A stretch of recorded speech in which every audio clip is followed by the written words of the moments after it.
Hello, church. Welcome to talk number one on the topic tonight, sustainability with vitality. Our talk being pruning toward holistic fruitfulness.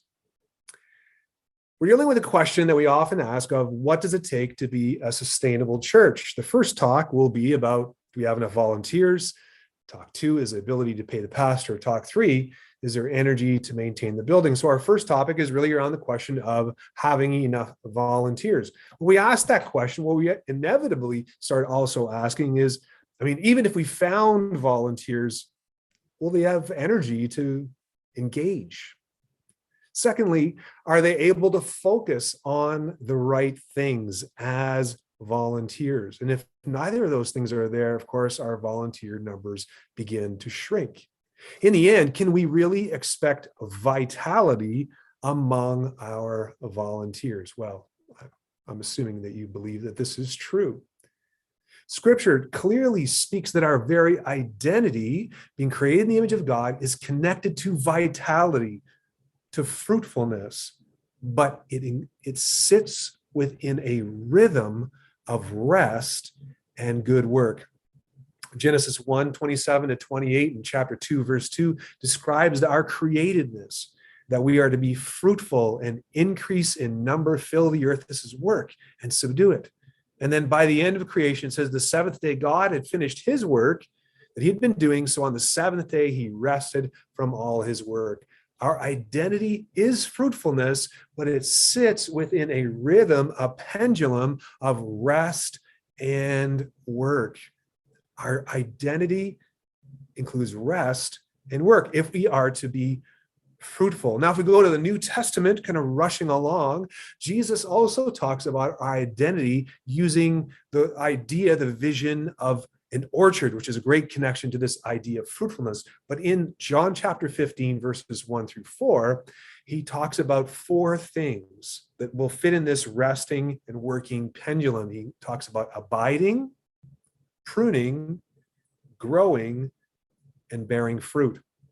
I encourage you to read through that when you get a chance.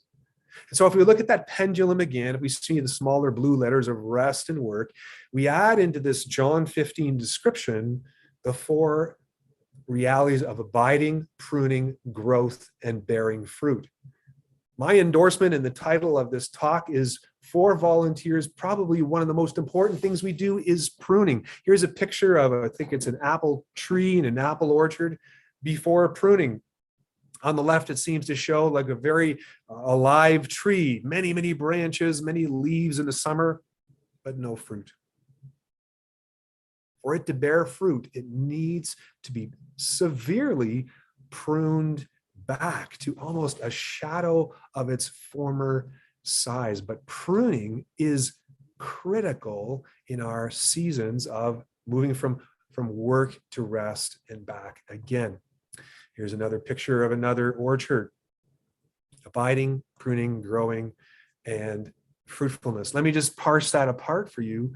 What do we mean as churches when we're in one of those four seasons? Well, we're in a season of abiding, resting, if you will. It's not the same as just stopping. It's intentional. It has healing. There's resting. There's gratitude. There's glorifying God for who he is and what he has done. There is a waiting. The focus isn't on fruit bearing at this point. It's waiting, and it needs to be intentional. As a congregation, this is a season to tell your congregation that we're not just stopping. We're abiding in the gospel. We're abiding in God. Often this season of abiding follows a season of deep pruning, the hurt of that, or growth, or even fruitfulness. Abiding is an important season for a fruitful congregation. Let me go back to the idea of pruning. This is often the most needed rhythm in the local church. Look at how radical the pruned orchard looks. But I have some crabapple trees in front of my house, and I would see them stop bearing fruit, and even the leaves would stop. But when I cut the dead wood, I cut out the excess greenery and the weak branches, it began to grow. As churches, one of the biggest things I encourage you for sustainability and with vitality is a radical look at your leadership structures, your stale ministries, and your busy work, and be willing to severely prune and even combine some ministries together. So it almost seems like your church is not doing anything at all.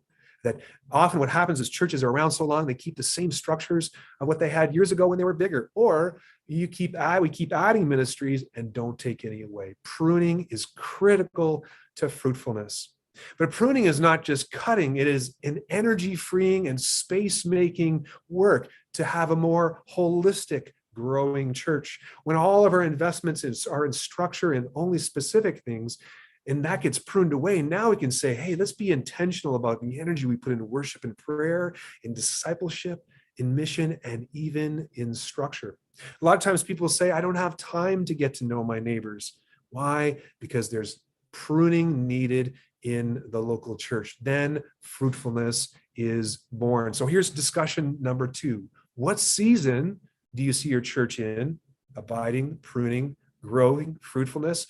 And what areas of pruning are needed in your local church?